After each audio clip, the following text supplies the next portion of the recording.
வணக்கம் நண்பர்களே, நான் உங்கள் ராஜி. இன்றைக்கி 10th தமிழில் இயல் 1 இருக்கிற மூவகை மொழிகள் பார்க்கலாம். ஆல்ரெடி நம்ம சார்பெழுத்துக்களும் அதோட உயிரெழுபடை அதோட வகைகள் வந்து பார்ட் 1 பார்த்தாச்சு. இப்போ பார்ட் 2 வந்து மூவகை மொழிகள் பார்க்கலாம். மூவகை மொழிகள் என்னென்னு பார்த்தீங்கன்னா, தனிமொழி, தொடர்மொழி, பொதுமொழி.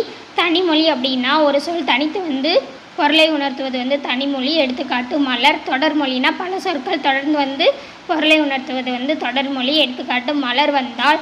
பொதுமொழி அப்படின்னு பார்த்தீங்கன்னா, ஒரு சொல் தனித்து வந்து ஒரு பொருளையும் பிரிந்து வந்து வேறொரு பொருளையும் தந்து தனிமொழிக்கும் தொடர்மொழிக்கும் பொதுவாக அமைகிறது தான் வந்துட்டு பொதுமொழி. எடுத்துக்காட்டு வந்து பலகை. பலகைனா மரப்பலகையை குறிக்கும். அதுவே பல கூட்டல் கைனா பல கைகளை வந்து குறிக்கும்.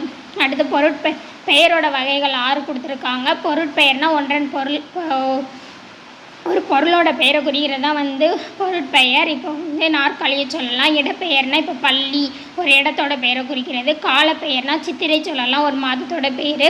சினைப்பெயர் அப்படின்னா ஒரு உறுப்போட பெயர் குறிக்கலாம். காது, கை, அது மாதிரி. குணப்பெயர் அப்படி அல்லது பண்பு பெயர்னா அதோட நிறத்தையோ இல்லை வடிவத்தையோ குறிக்கலாம். கருமை, வெண்மை, வட்டம், சதுரம், அது மாதிரி. தொழிற்பெயர்னா ஒன்றின் தொழிலை குறிப்பது. ஆடுதல், பாடுதல், அது மாதிரி. இப்போ தொழிற்பெயரில் வந்து அடுத்து 2 வகைகள் கொடுத்துருக்காங்க. தொழிற்பெயர்னா ஒன்றன் தொழிலை குறிப்பது தொழிற்பெயர். அதோட 2 வகைகள் என்னென்னு பார்த்தீங்கன்னா, முதநிலை தொழிற்பெயர், முதநிலை திரிந்த தொழிற்பெயர். முதநிலை தொழிற்பெயர் அப்படின்னு பார்த்தீங்கன்னா, ஒரு அதோட பகுதி மட்டும், ஒரு சொல்லோட பகுதி மட்டும் வந்து அந்த தொழிலை உணர்த்துறது தான் வந்து முதநிலை தொழிற்பெயர். எடுத்துக்காட்டு பார்த்திங்கன்னா, பேரு, வீடு.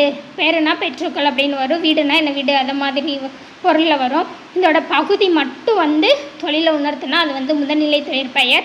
முதநிலை திரிந்த தொழிற்பெயர் அப்படின்னு பார்த்திங்கன்னா, இப்போ அந்த பகுதி வந்து திரிஞ்சு வர்றது. அந்த இப்போ பேரு, வீடு அப்படின்றதுல இந்த வந்து பேரு வந்து பேராகவும், வீடு வந்து வீடு, அந்த மாதிரி திரிந்து வர்றது தான் வந்து முதநிலை. வந்து திரிந்து வர்றதுனால வர தொழிற்பெயர் தான் வந்து முதநிலை தொழிற்பெயர்.